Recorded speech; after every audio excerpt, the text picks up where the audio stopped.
Every day, millions of people wake up, go to work, and spend their entire day chasing just a piece of paper. Think about it, a 500 rupees note is just a paper and it's printed in few rupees, and the bank balance in your account is just a data entry. Yet everyone is willing to exchange years of their life for it. Well, because money is arguably the most powerful invention of human history, and without it, the entire modern civilization would collapse. But here's the strange part: for most of the human history, money didn't even existed. So how the people go from exchanging goats and grains to trading paper notes? Just because the lack of trust. Back when civilization was scattered in small tribes and communities, everyone knew everyone.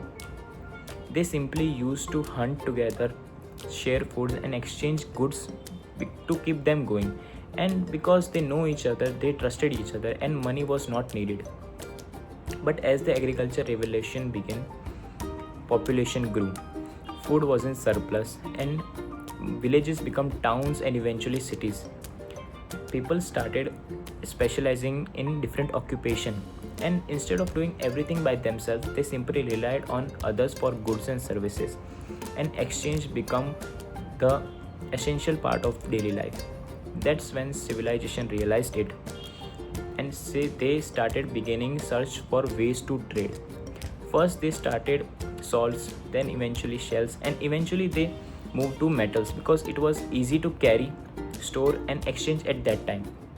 And among metals, gold stood out just because of its scarcity.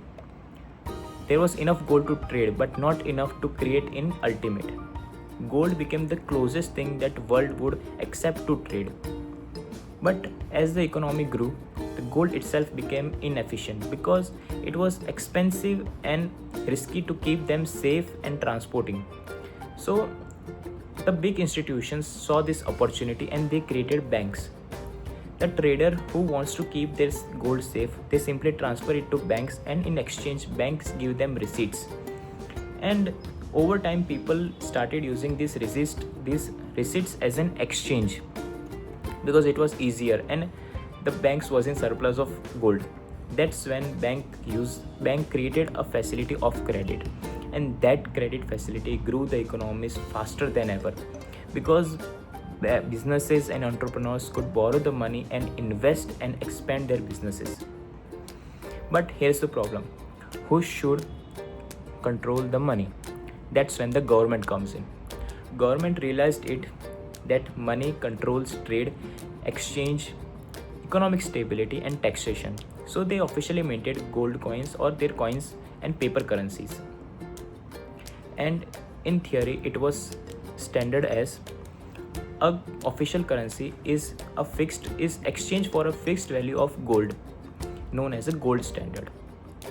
And eventually, this gold standard became inefficient just because there was not enough gold. In 1971, US ended the direct convertible of gold to money.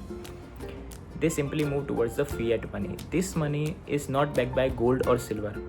It was backed by trust in government, in institution, and trust that people will continue to accepting it.